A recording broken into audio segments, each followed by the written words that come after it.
Suscríbete a nuestro canal TVC Play y activa las notificaciones.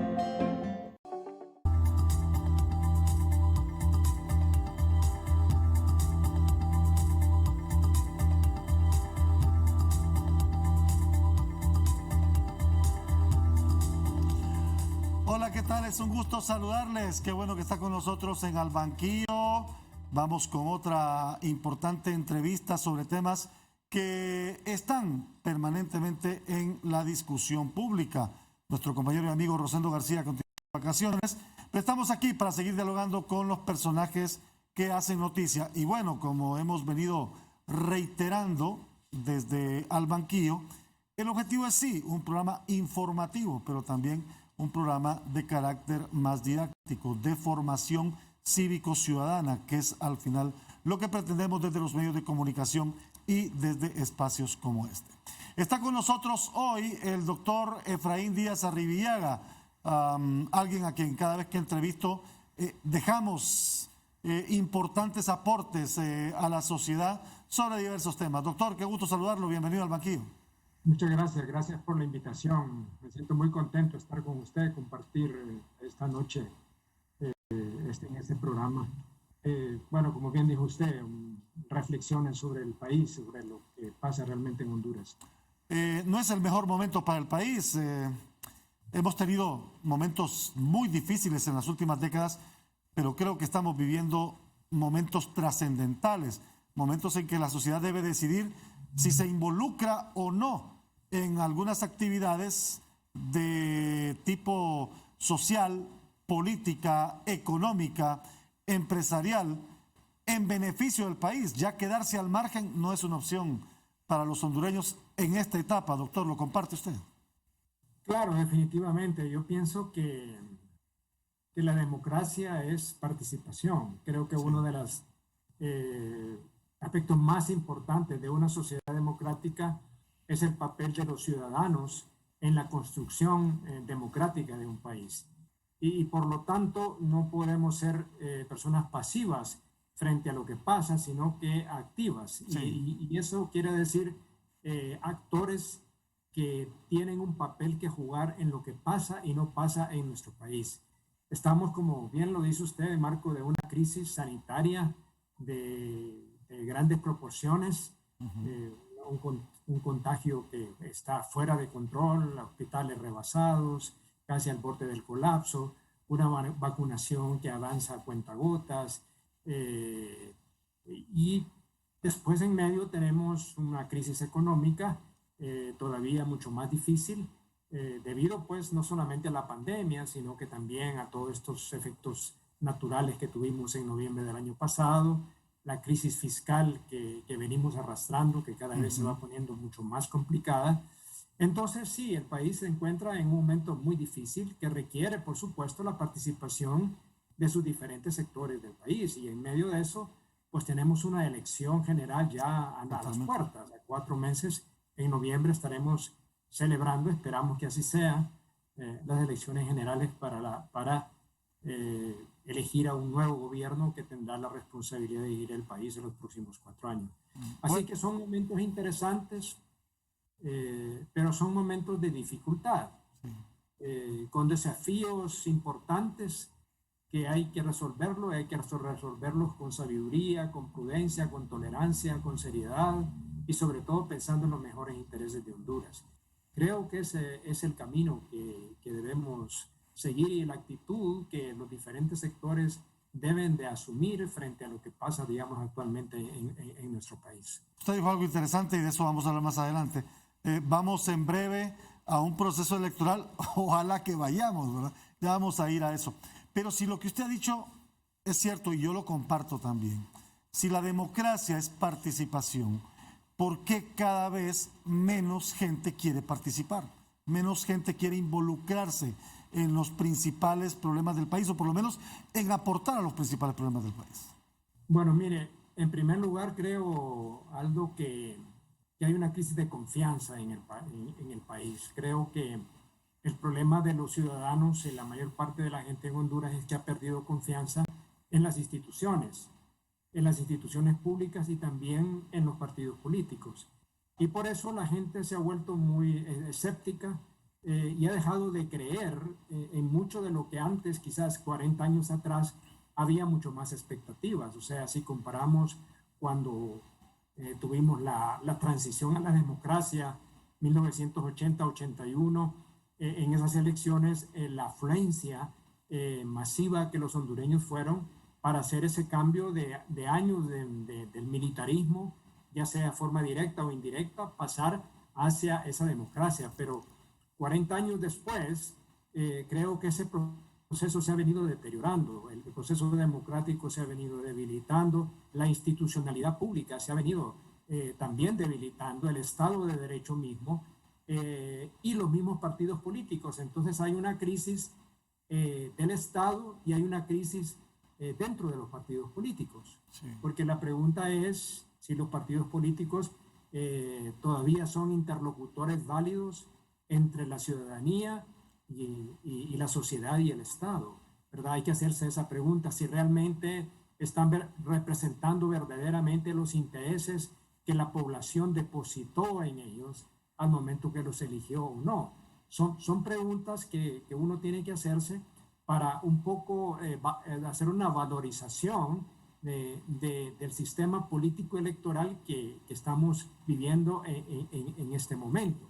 Y creo que eso gira alrededor del tema de la confianza y la credibilidad. Son dos palabras que están ahí. Tiene unos efectos sobre la actitud que la gente tiene, no solamente frente al tema político, sino que en otros temas que les afectan a su vida cotidiana. Y los hondureños, por supuesto, están en momentos difíciles y cada quien anda buscando, digamos, cómo salir adelante, digamos, en los momentos difíciles por lo que pasa en la nación. Entonces, yo me oriento a lo que usted decía, a ese tema de la confianza.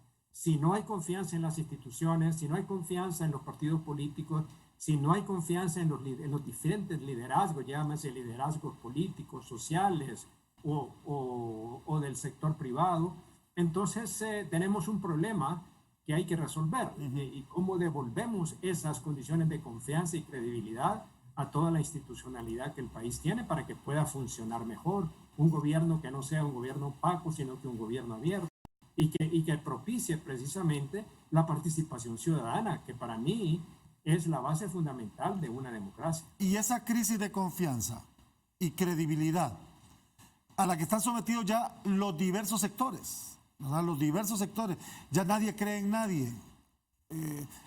Si alguien hace algo, ya está la cultura de la duda, porque algo anda buscando. ¿Podremos llegar al punto de regreso, al punto de retorno, en el sentido de poder encontrarnos otra vez con instituciones confiables, con instituciones creíbles, con instituciones u organizaciones en las que la gente quiera participar? Sí, Aldo, yo creo que esa es la necesidad del reencuentro. Sí. Me parece importante, pero también requiere un nuevo liderazgo.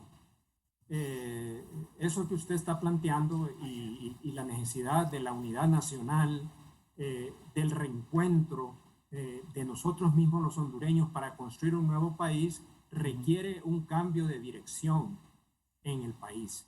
Requiere un liderazgo renovado, un liderazgo visionario, un liderazgo que es capaz de ser más que un simple liderazgo de un partido político para ser un estadista o estadistas que dirijan la nación.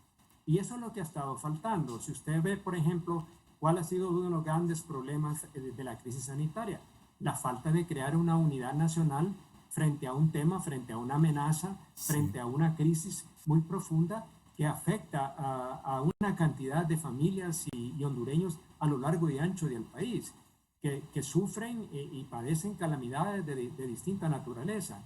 Entonces, el hecho de no poder construir eso, esa es la falta de liderazgo. Ese es el liderazgo que no tenemos. Y yo le traigo a colación, digamos, y siempre lo digo esto, el caso de la Segunda Guerra Mundial en Inglaterra, cuando Churchill asumió como primer ministro de ese país. Casi un país derrotado, casi un país al borde de la derrota. casi buscando realmente encontrar una salida negociada a la crisis. Y él lo que hizo fue generar precisamente un liderazgo que generó esperanza, confianza, creer en que eran capaces de poder triunfar, de poder tener la victoria. Y eso pues es creo que lo que Honduras necesita en este momento. Yo creo que lo podemos hacer y el reencuentro es fundamental. Por eso cuando se recuerda usted, cuando después de la crisis de las elecciones de noviembre del 2017 y empezamos a hablar del diálogo político, el diálogo político tenía, desde la perspectiva de nosotros que estábamos propiciando el diálogo, era precisamente el reencuentro. ¿Cómo se puede construir la unidad o cómo se pueden construir los consensos? Esa es la gran pregunta. Sí, Esa es la gran mínimos pregunta. básicos, digamos, en el cual, digamos, pues nosotros tenemos diferencias. Es normal que también en la sociedad haya diferencias, contradicciones, pero creo que hay coincidencias, ¿no? Y que lo que hay que construir en esa agenda de consenso nacional puede llamársele pacto social, puede llamársele una agenda de convergencia.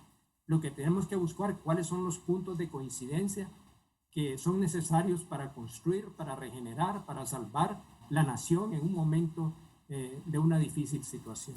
Y ese camino pues no es fácil, ¿verdad? No es fácil y estamos frente a un proceso político que tiene más incertidumbres que certidumbres, Total. ¿verdad? Y eso es precisamente lo que preocupa. Y cuando usted ve, por ejemplo, en todo lo que me ha dicho, cuando usted ve partidos políticos que no se renuevan, por el contrario, sus liderazgos se adquieren por compadrazgos.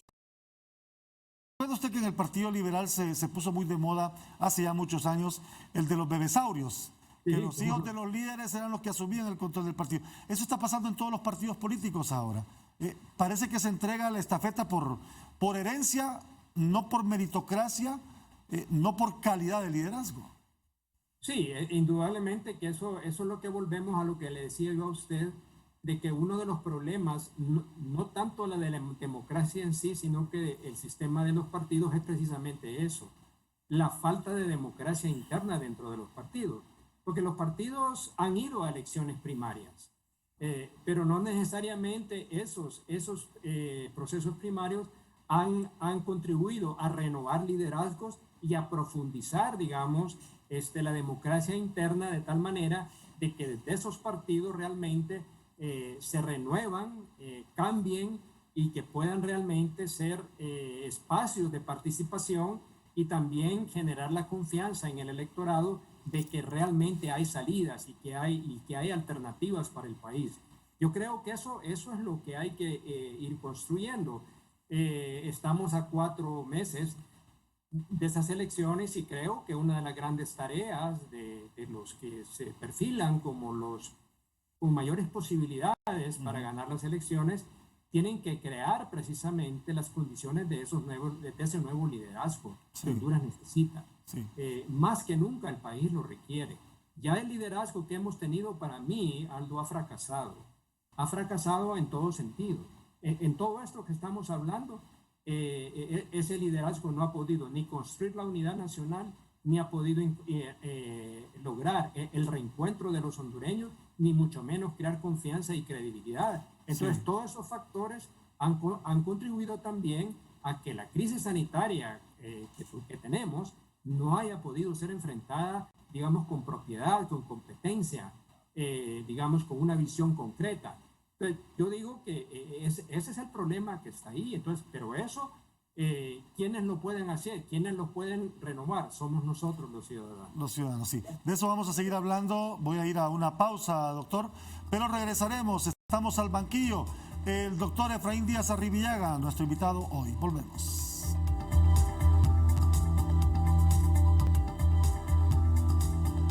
Estamos de regreso en Al Banquillo. Mi invitado hoy, el doctor Efraín Díaz Arribillaga. Ya vamos a ir hablando un poquito del proceso electoral, la incertidumbre que hay con el Consejo Nacional Electoral. Hoy debía realizarse el sorteo para ver el orden de los candidatos en la papeleta, pero al final no se hizo. Ya hablaremos de eso. Hablando de lo que usted me decía en el segmento anterior, en el tema del liderazgo, cuando surgieron el Partido Demócrata Cristiano, el Partido Innovación y Unidad, hoy socialdemócrata, se involucraron en su fundación, en su creación, en sus primeras actividades de incidencia política, intelectuales hondureños, entre ellos usted estuvo involucrado en estos partidos. Se involucraron intelectuales hondureños con mucha visión, que tenían y tienen mucho que aportarle al país. ¿Qué pasó en ese momento? ¿O era demasiado fuerte el bipartidismo? ¿O es que estos partidos simplemente nacieron para ir engrosando la democracia partidaria, más no para gobernar? Bueno, quiero hablarle de mi propia experiencia, porque creo que también es válida para lo que pasa en Honduras. Yo creo que nosotros, cuando entramos a estos nuevos partidos, lo hicimos con un ideal. Y además porque los partidos tenían no solamente un planteamiento ideológico, sino que tenían un proyecto político para Honduras. Sí. Y ese proyecto político para Honduras era precisamente la democratización de nuestra sociedad, la búsqueda de la justicia, la seguridad, que eran aspectos fundamentales y que el país requería romper de nuestra visión un bipartidismo histórico que había sido realmente la causa fundamental del subdesarrollo y el atraso del país.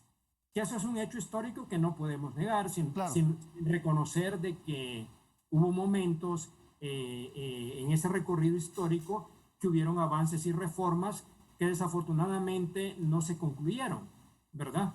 Si usted lo ve casi desde la reforma liberal del siglo XIX hasta para acá, hubieron muchos periodos de búsqueda de reformas, pero que quedaron inconclusas, o sea, no pudieron, digamos, consolidarse. Y eso es lo que todavía pasa en el país, o sea, esa transición democrática en la cual nosotros entramos por primera vez, ¿verdad? El PINU por primera vez a la Asamblea Nacional Constituyente, la democracia cristiana ya para las elecciones al Congreso Nacional en 1981. Entonces fueron nuevas fuerzas políticas que entraron por primera vez en la búsqueda de una opción distinta al bipartidismo. Eso, debo decir, no lo pudimos realmente lograr a lo largo de todos estos 40 años. Y lo que ha sucedido pues es que ese bipartidismo se ha ido también deteriorando de alguna manera u otra. Después, sobre todo a partir del 2009, que es un punto de inflexión, digo yo, en la historia política de Honduras, después del golpe de Estado, esto se vino deteriorando mucho más aceleradamente y rompió de alguna manera u otra el bipartidismo, aunque no rompió, desde mi punto de vista, las conductas del bipartidismo, ¿verdad? Sí. Y eso es lo que usted, de alguna manera u otra, ve reflejado en lo que pasa en las negociaciones políticas. La incapacidad o la imposibilidad de llegar a acuerdos o consensos sobre las reformas políticas básicas que Honduras necesita o que necesitaba en aquel momento y necesita para superar las crisis políticas que se venían acumulando de las elecciones del 2013 y el 2017. Tampoco se lograron reformas electorales que cambiaran de alguna manera u otra las reglas propiamente tales del sistema electoral. Y se crearon nuevos organismos electorales, el Consejo Nacional Electoral y también el Consejo de Justicia Electoral, o el Tribunal de Justicia Electoral, perdón, que fueron organismos nuevos, pero con el mismo contenido. Y cuando yo digo el mismo contenido, es que desde el 81 para el 82, todos estos organismos han sido dominados por los partidos políticos. Sí. Y siguen siendo dominados como tal. Por ejemplo, el Registro Nacional de las Personas, para mí es un organismo que no debe ser manejado por partidos políticos, sino que debe ser un organismo independiente, profesional, técnico, porque no es un organismo político, ni tampoco su función es electoral, sino que la función fundamental es la emisión de la identidad de los hondureños, y es un organismo precisamente de seguridad, asegurar de que todo hondureño que tiene esa identidad no solamente existe, sino que realmente lo es. Entonces, eso para mí, si bien fue un cambio, pero la esencia del comportamiento y la conducta no cambiaron esencialmente, y usted lo vio en las últimas elecciones primarias. Claro, claro, claro. Muchas de las ausencias que ahora reclamamos para las elecciones generales debieron haberse establecido desde hace rato para la elección primaria. Así es, así es. Así es. Es decir, era lógico y que había un calendario electoral que había que cumplir, y sin embargo, por todo esto, dimes que te diré esto, que voy, que estoy a favor y no estoy a favor a la vez, y no ponerme de acuerdo, el tiempo ha ido corriendo y corriendo hasta llegar a puntos fatales, donde entonces estamos como contra la pared, frente al proceso electoral ya en ciernes, ¿no? Y entonces el problema es que no hay realmente la certitud de que ese proceso electoral vaya a ser lo que usted lo ha dicho y lo hemos dicho cantidad de otras personas en todo este país, sea limpio, confiable, creíble y transparente. Eso es quizás lo único que ya en este momento es la única aspiración concreta que podemos esperar para las elecciones de noviembre de este año. Y eso es lo que más nos preocupa como hondureños. Ahora, a pesar de ese deterioro del bipartidismo del que usted me habla, ese bipartidismo se consolidó y se convirtió ahora en un tripartidismo. Cuando usted ve que tenemos instituciones políticas gobernadas por 3 partidos políticos, que siguen teniendo el control de las principales decisiones, que siguen teniendo la posibilidad de negociar ciertas determinaciones en el país a cambio de obtener también espacios de control, espacios de poder. A pesar de ese deterioro, el bipartidismo ahora se convirtió en tripartidismo. Sí, o sea, efectivamente, digamos, la incursión, o sea, el nacimiento del LIBRE es un fenómeno político, digamos, que sí afectó fuertemente al bipartidismo, sobre todo al Partido Liberal. Sí. Lo cual hizo, digamos, tener la idea de que LIBRE es un partido que rompe el bipartidismo, digamos, en términos de números, pero no necesariamente de estructura. Cuando uno ve en términos de la conducta electoral, que eso haya sido diferente. Sí. O sea, no muy diferente, ¿verdad? Claro está, uno puede decir, bueno, le trae tal vez un mayor control, posiblemente eso sí sea cierto. Y también le agrego, Ronaldo, a lo que usted decía, la proliferación de nuevos partidos. También. ¿Verdad? Cuando usted se refirió, digamos, a la incursión de la democracia cristiana y el Pino, éramos solo 2 partidos políticos. Y en total éramos 4 partidos, y después entró la UD. Doctor, y eran los 5 partidos políticos que había en el país. Pero ahora, y lo interrumpo, discúlpeme. ¿Cuánto tiempo, por ejemplo, llevó la creación del PINU? ¿Cuánto tiempo llevó la creación de la democracia cristiana? Y usted ve que ahora en cuestión de 3 meses se monta un partido político. De la democracia cristiana el 10 de septiembre de 1968 y fuimos inscritos hasta en 1981. Imagínese, ¿verdad? O sea, que todo ese proceso nos tomó poder llegar a participar en el primer evento electoral, que fueron las elecciones de 1981. Sí. Y ahora, con una facilidad casi instantánea, se inscriben partidos y candidaturas cuya representación espero que el Consejo Nacional Electoral las haya evaluado lo suficiente como para establecer de que son genuinamente representantes de pensamientos y corrientes dentro de la sociedad hondureña. Sí. Yo estoy a favor del pluralismo, ¿verdad? Vengo de un partido minoritario, entonces creo que el papel de las minorías es importante en una democracia, pero tienen que ser genuinas en términos de su representación, sí, de esas minorías, ¿no? Y por lo tanto creo que es así. Entonces, efectivamente, tenemos 3 grandes partidos, bueno, 3 grandes, al menos así los podemos llamar, que son los que manejan, digamos, el proceso electoral. Y estos otros partidos, bueno, tienen un papel mucho más marginal y de acuerdo con las propias reformas, van a jugar un papel marginal, sobre todo la participación dentro de las mesas electorales, que para mí ahí hay un factor muy importante para tener la seguridad de que efectivamente lo que sucedió ahí en esa urna realmente sea el verdadero reflejo de la soberanía, de la popular, del voto que la gente depositó, porque si no, entonces, Aldo, el voto se vuelve un instrumento inútil y las elecciones se vuelven una ficción, más que realmente un instrumento, un medio importante dentro de la democracia para poder elegir las personas, que haya el presidente de la República, el diputados y los gobiernos locales. No sé si lo voy a comprometer con esta consulta, pero debo de hacerla y creo que su aporte puede ser fundamental por la visión política que usted tiene.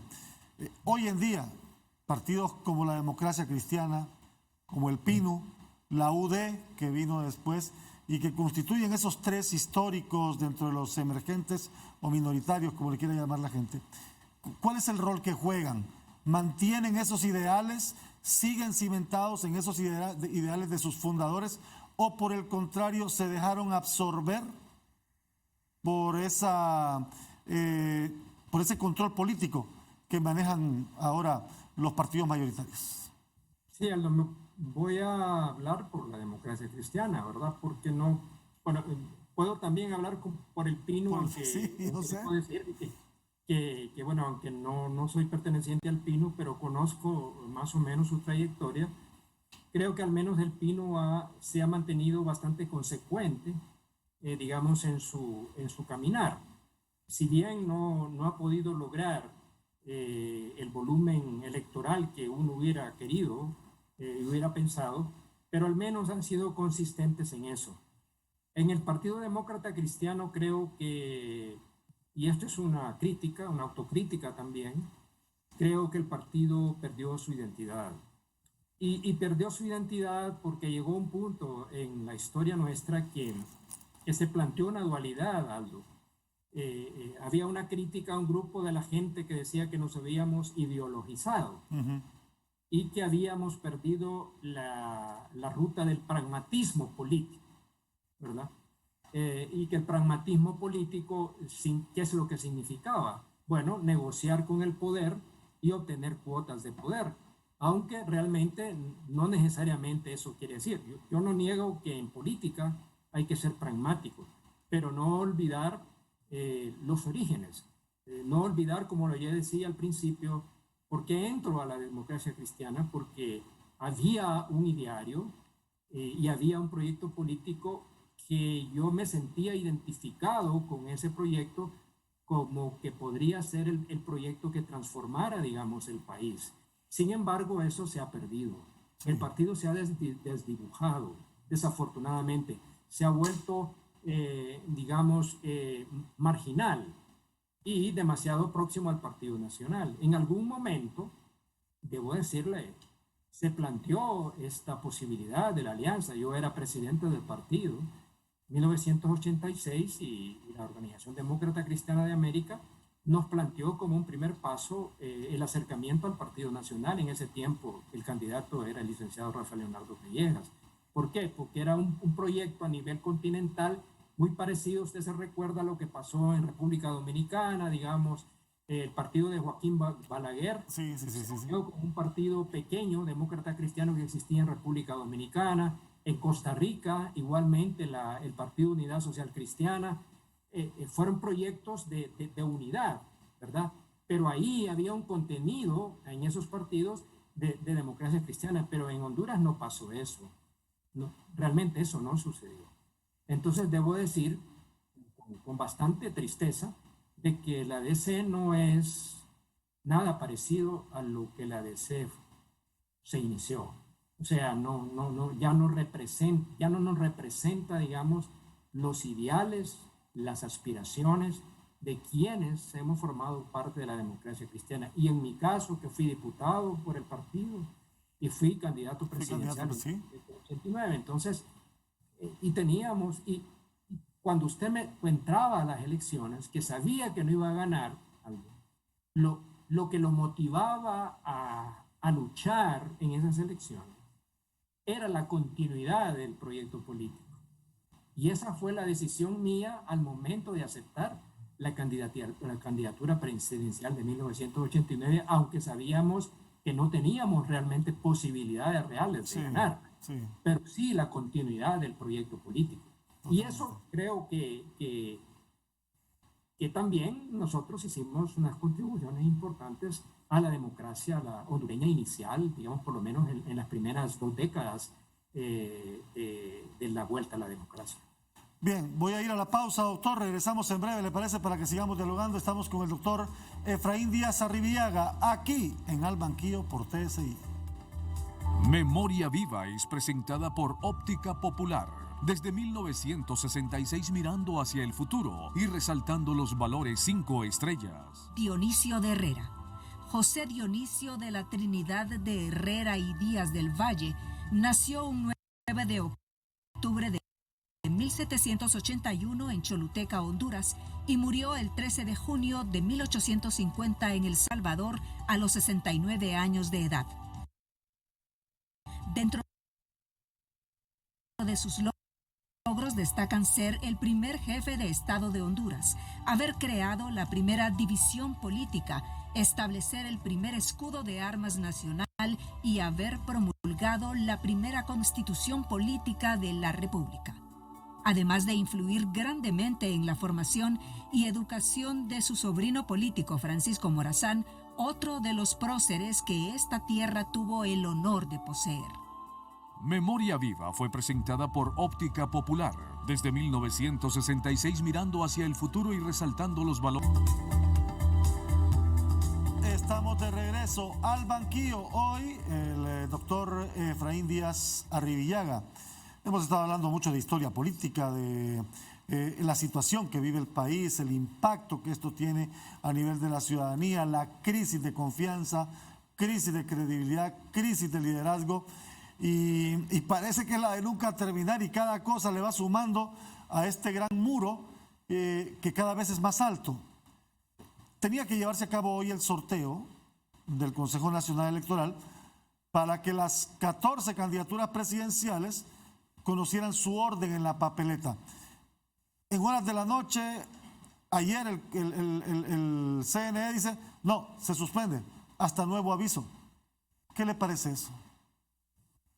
Bueno, son cosas que sorprenden y realmente hemos estado como pasando de una cosa a la otra, ¿verdad? Solo saltando obstáculos, un obstáculo para acá, otro obstáculo para allá.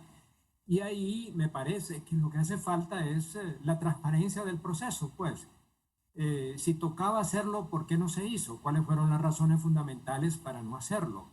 Yo creo que los organismos como el Consejo Nacional Electoral en estas decisiones tienen que informar a la ciudadanía de esas decisiones. Yo creo que debemos saber el porqué de esos cambios, si hay algunos problemas que impiden, digamos, que esa decisión se tome. Entonces, lo que desafortunadamente ese tipo de decisiones viene a traer es lo que hablábamos con usted casi desde el comienzo, el problema de la incertidumbre del proceso y lo riesgoso que el proceso es. O sea, si estamos cambiando las reglas de un día para otro, entonces es difícil confiar de que el proceso va a ser así como uno esperaría que fuera. Entonces eso, yo es la primera vez, al menos no recuerdo que eso haya sido así anteriormente.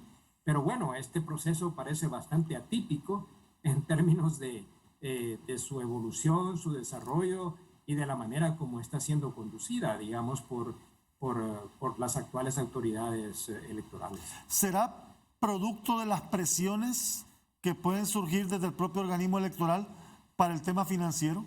Porque no se dijo mayor cosa, no se dijo cuál fue el obstáculo, cuál fue el problema, por qué se suspendió, ni tampoco se ha confirmado cuándo se hará. Otros dicen que a principios de agosto, no sé. ¿Será presión por el tema financiero? Esa incertidumbre que se genera al no hacer un sorteo, que no representaba mayor complicación, es decir, en una urna definir cuál iba a ser el orden de los candidatos y ya. Sí, porque eso no creo que pueda tener un efecto presupuestario, porque entiendo de que eso ya era sabido, de la existencia ya de estos partidos y que la emisión de las papeletas tenía que ser en función de todos los partidos que han sido inscritos. Se hablaba de que todavía había algunos problemas para consolidar lo que era la alianza de la U, ¿no? Del Partido de Salvador con el Pino, pero al final no sé si esos problemas fueron resueltos y salieron adelante. Debo decirle una cosa, algo que yo quiero señalar, y que es normalmente lo que pasa con estos organismos colegiados en el cual hay representación partidaria. El hecho de que los representantes parecen no tener la total independencia para tomar decisiones que corresponden al proceso electoral. Estoy hablando concretamente para el Consejo Nacional Electoral, que puede ser secto también para el Tribunal Superior de Cuentas o puede ser también para cualquier otro organismo colegiado. Sí. Pero tengo la impresión, y esa es una cuestión, no sé si usted la comparte conmigo, es de que los consejeros o magistrados, desde el mismo momento que asumen la responsabilidad en un consejo electoral, tienen que actuar con absoluta independencia de cualquier directiva o influencia que puedan tener desde sus partidos políticos concretos, ¿verdad? Porque el gran problema de esto es que los partidos políticos, aparte de sus instancias de gobierno, tienen jefes políticos que son los que definen las reglas, ¿verdad?, de estos partidos políticos.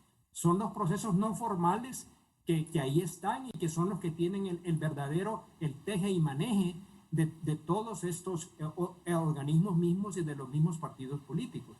Entonces, puede ser que los propios consejeros no las tengan todas consigo y que no tienen la suficiente independencia para tomar las decisiones que corresponden en función de garantizar un proceso electoral. Pero al final yo creo que la responsabilidad es de ellos y que por lo tanto tienen que asumir eso con toda la propiedad, con toda la independencia que debe tener un consejero que ha sido electo por el Congreso Nacional y que tienen una absoluta competencia en lo que se llama la función electoral en el país. Así es que deja en duda eso, si no hay suficiente información, el por qué ese tipo de decisiones, ¿verdad? Que no creo yo que tenga que ver con el tema presupuestario, porque eso está más ligado al otro tema que seguramente usted lo va a tocar, sobre todo esto presupuesto adicional para poder, digamos, tener un proceso digamos, confiable desde el punto de vista con ciertos avances electrónicos y que permitan garantizar los resultados. Aunque no es diferente de lo que teníamos antes. Los consejeros hoy que eran magistrados ayer o representantes antes cuando era un tribunal, siempre respondían al interés de un partido político, iban a consultas. Lo que pasa es que hoy de repente está más marcada esa politización, quizá por la incertidumbre del proceso. Y se nota aún más la politización en las actuaciones de los consejeros del CNE. Sí, yo diría que más que politización, partidización. Sí. Sí, o sea, porque si fueran, digamos, aspectos esencialmente políticos que tuvieran que ver con de cómo las acciones o las decisiones fortalecen el proceso electoral y democrático del país, pues yo diría que es perfectamente entendible que haya diferencias dentro de los propios consejeros, pero hay temas que me parece a mí que son muy concretos, ¿verdad? Porque el proceso electoral tiene un cronograma, yo entiendo, tiene una planificación, tiene fechas y es un proceso técnico también, no es esencialmente político, ¿verdad? Entonces lo que vienen a hacer es efectivamente introducir los elementos de la política sectaria, política partidaria, que vienen a enturbiar, por decirlo así, las actuaciones de un organismo colegiado que debe de tener toda la independencia y el respaldo financiero suficiente para poder hacer su trabajo. Sí. Yo me remito, por ejemplo, a la actuación del Consejo Electoral en El Salvador, cómo actuó con toda propiedad, con todo profesionalismo, con toda limpieza, sin ninguna duda sobre los resultados electorales. Entonces, eso es lo que uno podría esperar de un consejo electoral. ¿Cómo no? Desafortunadamente, como dice usted, hay demasiadas elementos tóxicos en todo el proceso que han venido a sembrar enormes dudas sobre realmente la confiabilidad del proceso en sí. Y que eso es lo que generó las crisis del 2013 y aún más la crisis del 2017. Y lo que preocupa. A repetir la historia, estamos ante una situación para mí de un desarrollo de una crisis política que no sabemos cuál va a ser su desenlace. Totalmente. Voy a la pausa, regreso hablando con el doctor Efraín Díaz Arribiaga aquí en el banquillo. En el banquillo, en la recta final del programa, el presupuesto del CNE. Finanzas y el Congreso se lanzan el balón. ¿Qué va a pasar si no se aprueba el presupuesto como lo ha pedido el Consejo Electoral? Bueno, este es un escenario, yo diría, más que posible. Ese es el escenario que creo yo que se va a dar. Porque yo he escuchado las posiciones de algunos de los diputados del Partido Nacional, incluyendo directivos del Congreso, en el cual muestran sus reservas sobre el destino que se va a dar, digamos, a estos ampliación presupuestaria para el Consejo Nacional Electoral, que tiene que ver con este tema de la comprobación de la huella y la transmisión electrónica, digamos, de los resultados. Ese es un tema que está ahí. Bueno, he escuchado tantas ficciones, como por ejemplo la falta de conectividad, que eso no se puede porque hay municipios que no tienen luz, etcétera, etcétera, etcétera. Y hay miles de razones para eso. Yo puedo entender también de que el país se encuentra por una situación fiscal crítica y que hay prioridades y eso. Pero esto es un evento que no es que sale de la nada, ¿verdad? Ya sabíamos que teníamos elecciones en este año y por lo tanto, tanto el gobierno como la propia Secretaría de Finanzas tenía que haber realmente, y el propio Consejo Nacional Electoral, haber definido cuáles son los recursos que eran necesarios para realizar las elecciones de la mejor manera posible. Falló ahí el CNE, porque Finanzas dice que todavía tienen 900 millones, pero falló el CNE en venir a pedir dinero hasta ahora para el proceso general, no pedirlo desde antes. Bueno, yo lo que no puedo como decirle a usted si esos recursos adicionales eran necesarios si ya tenía un presupuesto aprobado. Quizás eso no había sido contemplado inicialmente en el presupuesto que les fue aprobado y que ahora están pidiendo una ampliación para poder completar todo este proceso y garantizar las elecciones.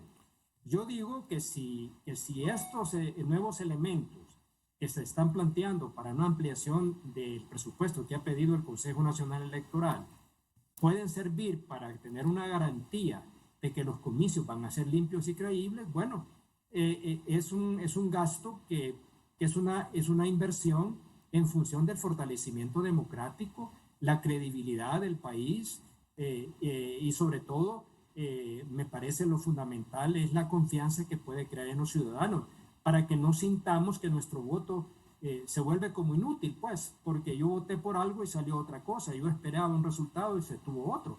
Entonces, yo digo que ahí lo que tiene que haber es, volvemos a lo que hablábamos con usted al principio, los temas de los consensos.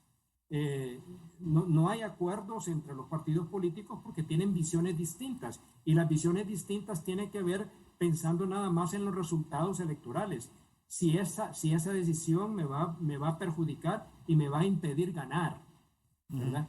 Y si usted lo ve, digamos, en la actitud del Partido Nacional, el partido oficialista, ellos siempre dicen estar de acuerdo con todo, pero nunca están de acuerdo con nada. Y al final terminan haciendo totalmente lo opuesto, lo que ellos no quieren hacer. Así es que yo dejarle toda la responsabilidad a la Secretaría de Finanzas, como dice el presidente del Congreso, no me parece correcto porque el papel principal de esto lo tiene el Consejo Nacional Electoral. Es cierto que la potestad de aprobar, improbar, modificar, reformar el presupuesto corresponde al Congreso Nacional, pero la función electoral la tiene el Consejo Nacional Electoral. Sí. Y creo que hay que respetar esa institucionalidad. El problema aquí en Honduras es que no hemos llegado al punto de confundir tantas cosas, debilitando las instituciones. Entonces, esto requiere voluntad política, por un lado, y claridad de que si efectivamente lo que vamos a hacer es lo más adecuado para el proceso. Si lo es, pues yo digo que debe de aprobarse. Puede ser que digo yo, al final sea segmentado, de que haya un proceso mixto, porque van a alegar de que seguramente en los municipios rurales, porque se han autodenominado, el vicepresidente Rivera autodominó al Partido Nacional como un partido rural, ¿verdad? Sí, aquí lo dijo, pero, sí. Pero han hecho tampoco por lo rural, ¿verdad? Eso fue lo que me llama a mí la atención, la gran contradicción. Sí. Un partido rural que ha abandonado el campo, ¿verdad? Sí. Que ese lugar es donde menos infraestructura hay, donde menos servicios adecuados de salud hay, pero se declaran como no hay conectividad, Aldo. ¿Verdad? Eso debe llamar profundamente la atención. Entonces, entonces debería haber un acuerdo político que es el único que pueda lograrse para ver si es posible hacerlo. Yo tengo, como le digo, no soy bastante optimista de que eso se dé. Bueno. Y frente a eso, ya las opciones se van terminando. Sí, se va cerrando el espacio. La única manera, y quizás con esto termino, de que esto pueda salvarse es que los hondureños vayan a votar masivamente. Para proteger las posibilidades del fraude electoral, que campea. El fraude electoral está ahí, campeando, dando vueltas, ¿verdad? Entonces, si las encuestas que hasta ahora han dado, si son creíbles en algún sentido, señala que hay un porcentaje importante de la población que dice no tener en este momento preferencias electorales. Y ese voto para mí va a ser fundamental en la decisión final de quién va a ser el ganador en las próximas elecciones de noviembre. Y es el que hay que convencer de que... Todas estas limitaciones que hemos hablado con usted y las posibilidades de sí o no, que haya un aumento del presupuesto y eso y lo otro, a lo mejor no se da, ojalá se dé, pero si no se da, entonces vamos a ir con las mismas reglas del juego con el que fuimos a las elecciones primarias y a las elecciones del 2017. Doctor, ha sido un gusto dialogar con usted. Muchas gracias, Aldo. Gracias a usted por la invitación y un saludo a todos los televidentes y los que nos escuchan y nos ven en este gustado programa. Muchas gracias por invitarme. Gracias a usted, el doctor Efraín Díaz Arribillaga, con nosotros al banquillo. Gracias por su sintonía. Nos encontramos en la próxima.